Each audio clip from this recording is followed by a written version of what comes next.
Hi everyone, this is Arun from Joe's IAS Academy. இந்த series நம்ம ரெகுலராக என்ன பார்த்துருக்கோம்னா ஜோ சிவில் ஃபார்முலா சீரிஸ் டிஎன்பிசிஏ மற்றும் ஜேடி 2026 தேர்வுக்கான ஃபுல் அண்ட் ஃபுல் வந்து சிவில் இன்ஜினியரிங் ஃபார்முலா சீரிஸ் தான் கொண்டு போயிட்டுருக்கோம். இன்றைக்கி எத்தனாவது சீட் அப்படின்னா ஷீட் நம்பர் 18 பார்க்க போகிறோம். இந்த 18 ஷீட் தான் ஃபஸ்ட்டு பார்க்குறீங்க அப்படின்னா இதுக்கு முன்னாடி 17 ஷீட்ஸ் கம்ப்ளீட் பண்ணிட்டோம். அந்த 17 ஷீட்ஸும் நீங்கள் பார்த்துட்டு இதுக்கடுத்து இதை பார்த்தீங்க அப்படின்னா எந்த ஆர்டரில் பார்க்குறோம் அப்படிங்கிறது உங்களுக்கு ரொம்பவே யூஸ்ஃபுல்லாக இருக்கும். வாங்க ஷீட்ஸ்குள்ளே போகலாம். இதில் ஃபஸ்ட் ஃபார்முலா ரேங்கின்ஸ் அனாலிசிஸில் வந்து safe bearing capacity QU equal to unit weight gamma DF into 1 + sin by divided by 1 - sin by the whole square.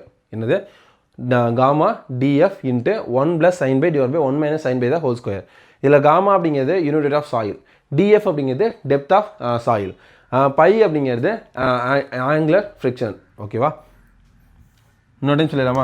ரேங்கின்ஸ் அனாலிசிஸில் mean safe bearing capacity gross safe bearing capacity formula unit weight gamma DF into 1 + sin by divided by 1 - sin by the whole square. இதில் வந்து gamma அப்படிங்கிறது unit weight of soil, DF அப்படிங்கிறது depth of soil, அப்புறம் by அப்படிங்கிறது angular friction.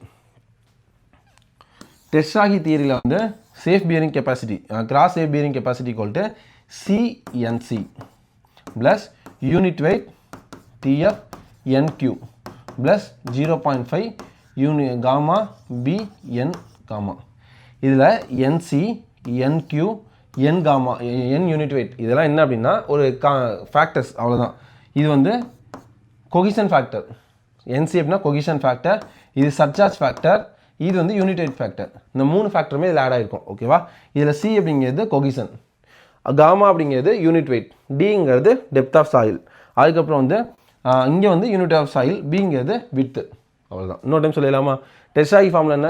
QU equal to CNC plus unit weight DF NQ plus 0.5 unit weight breadth width N unit weight. முடிஞ்சா? இன்னொரு time அப்படியே எழுதி பார்த்துருங்க.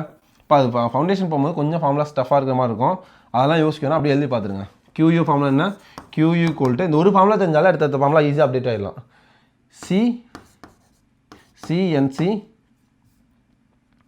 சிஎன்சி ப்ளஸ் அதுக்கப்புறம் என்னது இங்கே என்சி, இங்கே என்கியூ ப்ளஸ் இங்கே என் யூனிட் வெயிட். இந்த 3 ஓகேவா? இங்கே சிஎன்சினா சி மட்டும் வரும், இங்கே என்கியூ சர்சார்ஜ் அப்படின்னா யூனிட் வெயிட்டும் டெப்த் ஆஃப் சாயிலும் வரும். இங்கேயுமே என்ன தான் 0.5 யூனிட் வெயிட், இங்கே பிரெத் வரும். அவ்வளோதான், சிம்பிள். முடிஞ்சா? இது அப்படியே இன்னொரு டைம் எழுதி பாருங்கள். சொன்ன மாதிரி எழுதி பாருங்கள். QU ஈக்குவல் டு என்சி போடுவோம், என்கியூ போடுவோம், என் யூனிட் வெயிட் போடுவோம். ஓகேவா, எல்லாமே ப்ளஸ்ஸு. இங்கே சிஎன்சி, இங்கே unit weight depth of soil, இங்கேயும் 0.5 யூனிட் வெயிட்டு, இங்கே பிரெத்து. அவ்வளோதான். இங்கே டெப்த்து பதிலாக பிரெத் ஆட் ஆகுது. சிம்பிள். முடிஞ்சா? ஃபார்முலா எழுதி பார்த்தாச்சா? ஆக third formula safe bearing capacity for strip footing, circular footing, square footing, rectangular footing. 4மே சேம் தான். சேஃப் பியரிங் கெப்பாசிட்டி தான் பார்க்க போகிறோம். கிராஸ் சேஃப் பியரிங் கெப்பாசிட்டி என்னென்ன? இதில் ஸ்ட்ரிப் ஃபூட்டிங் அப்படின்னா லாங் ஃபூட்டிங் சொல்லுவாங்க. Long footing, circular footing, square footing, rectangular footing, இதில் தான் பார்க்க போகிறோம். அதில் ஃபஸ்ட் ஃபார்முலா என்ன? சிஎன்சி அதே ஃபார்முலா தான். இங்கே வந்து 0.5 1/2 0.5 ஃபார்முலா மட்டும் சொல்லலாமா? NC plus NQ plus N unit weight, cohesion factor, surcharge factor, unit weight factor. இங்கே வந்து சி, இங்கே unit weight of soil divide by depth, இங்கே வந்து 0.5 யூனிட் வெயிட்டு பிரெத்து. முடிஞ்சா? ஃபஸ்ட் ஃபார்முலா ஸ்ட்ரிப் ஃபூட்டிங் முடிஞ்சா? அதுக்கடுத்து சர்க்குலர் ஃபூட்டிங். சர்க்குலரில் என்ன change ஆகுதுன்னு ஃபஸ்ட்டு பாருங்கள். இதில் சிஎன்சியில் இங்கே வந்து 1.3ன்னு வருது. 1.3 சர்க்குலர் 1.3 டிஸ்டன்ஸ் இருக்குன்னு வச்சுக்கோங்க. இதாக மாறுதா? இதில் எது மாறுதாப்பா? இதில் எதுவும் மாறல. இங்கே 0.5 இங்கே என்ன ஆகுது? 0.3 மாறுது. இங்கே 1.3 ஆடுறதுனால இங்கே 0.2 குறையுதுன்னு ஞாபகம் வச்சுக்கோங்க. அது மட்டும் தான் டிஃப்ரென்ஸு, மாறவே மாறாது. அதுக்கடுத்து தேர்டு ஸ்கொயர் ஃபுட்டிங்கில் இது அப்படியே சேம் தான், இதுவும் சேம் தான். 0.3 இங்கே 0.4 ஆகுது. அவ்வளோதான், 0.1 மட்டும் கூடுது. அதுக்கடுத்து ரெக்டாங்குலர் ஃபுட்டிங்கில் சிஎன்சி இந்த 1 வந்து அடிஷனலாக வருது. மேலே இதுக்கு பதிலாக ஜீரோ வந்து 1 + 0.3 p/l. இங்கே 1/3 இருக்கா, 1.3 இருக்கா, அந்த 1ஐயும் 0.3 பிரிச்சுறாங்க. பிரிக்கிறதுனால b/l ஆட் ஆகுதுன்னு வச்சுக்கோங்க. அப்போ சிஎன்சி அவங்க வந்து 1 + 1.3 1 + 0.3 பிரிக்கிறாங்க, அதனால் p/l ஆட் ஆகுது. முடிஞ்சா? இங்கே வந்து அதே தான். இங்கே வந்து 0.4 தான். சிம்பிள். 4 ஃபார்மில் அப்படியே எழுதி பார்க்கலாமா? அப்படியே எழுதி பார்த்துடலாம். ஸ்டிஃப் ஃபூட்டிங், அதுக்கடுத்து சர்க்குலர் ஃபூட்டிங்,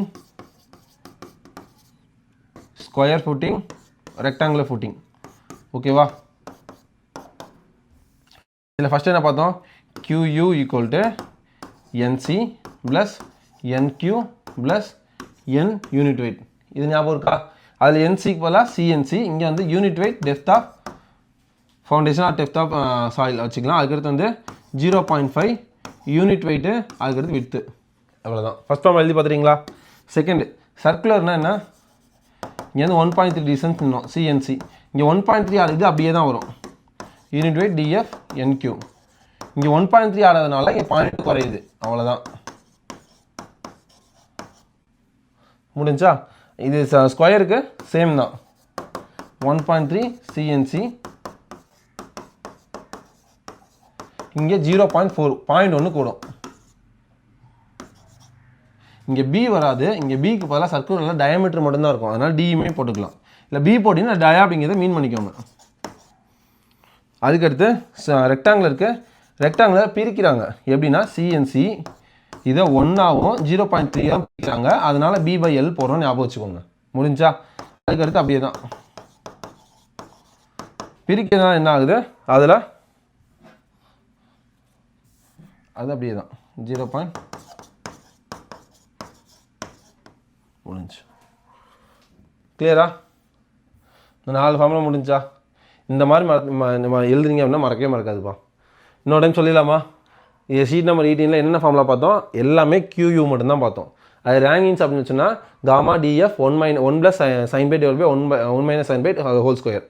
அது இது டெஸ்ட் ஆகி அப்படின்னு வச்சுன்னா CNC, அதுக்கப்புறம் காமா DF NQ ப்ளஸ் அதுக்கப்புறம் 0.5 gamma B N unit weight. முடிஞ்சா? அடுத்து 4 condition: strip footing, square circular footing, square footing, rectangular footing. இந்த 4க்குமே எந்த மாதிரி படிக்கணும் அப்படிங்கிறது நான் வச்சோம். ஓகேவா? இந்த வீடியோ கண்டிப்பாக யூஸ்ஃபுல்லாக இருக்குன்னு நம்புறேன். எந்த அளவுக்கு யூஸ்ஃபுல்லாக இருந்துச்சு அப்படிங்கிறத கமெண்ட்ஸில் மென்ஷன் பண்ணுங்கள். ஃபார்முலாஸ் அப்படிங்கிறது ஒரு தடவை படித்தோன்னே மைண்டில் நிற்காது. அது ஒரு தடவை படிச்சுட்டு தெளிவாக யோசிச்சு பார்த்து அதை உங்கள் ஹேண்ட் ரிட்டனில் எழுதி பார்க்கும்போது மைண்டில் தெளிவாக நிற்கும். அது ரெகுலராக ஃபாலோ பண்ணுங்கள்.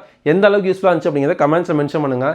கீழே ஒரு வாட்ஸ்அப் குரூப் லிங்க் இருக்குமா? அந்த வாட்ஸ்அப் குரூப்பில் ஆட் ஆகிக்கோங்க. உங்களுக்கு இது ஃபர்தராக என்ன டீட்டெயில்ஸ்னாலும் அந்த குரூப்பில் உங்களுக்கு வரும். ஓகேவா? அதே மாதிரி டெலகிராம், வாட்ஸ்அப் சேனல், இன்ஸ்டா எல்லாத்துலேயுமே ஆட் ஆகிக்கோங்க. எந்தெந்த ஆர்டர்லாம் உங்களுக்கு அப்டேட் பண்ணிகிட்டே இருக்காங்களோ அதே மாதிரி வரும். டெலகிராமில் ரெகுலராக மார்னிங்கும் ஈவினிங்கும் குவிஸ் அப்லோட் பண்ணியிருக்காங்கப்பா. குவிஸ் போஸ்ட் பண்ணுறாங்க. மார்னிங் என்ன அப்படின்னா உங்களுக்கு டெக்னிக்கல் குவிஸ் போகுது. அதே மாதிரி ஈவினிங் வந்து உங்களுக்கு GS குவிஸ் போகுது. ரெகுலரே மிஸ் பண்ணாமல் அட்டன் பண்ணிங்க அப்படின்னு சொன்னாலே ஓரளவு வந்து தெரியாத கொஸ்டின்ஸ் கூட நம்ம ஆன்சர் பண்ண முடியும். ரெகுலராக ஃபாலோ பண்ணுங்கள், சப்போர்ட் பண்ணுங்கள். 18 சீட் கம்ப்ளீட் பண்ணிட்டீங்க அப்படின்னா கமெண்ட்டில் மென்ஷன் பண்ணுங்கள். நீங்கள் கமெண்ட்டில் ஒருத்தராக நீங்கள் மென்ஷன் பண்ணதுக்கு அப்புறம் தான் ஃபர்தராக நான் மூவ் பண்ணுவேன். ஓகேவா? ஆல் தி வெரி பெஸ்ட்பா. தேங்க்யூ.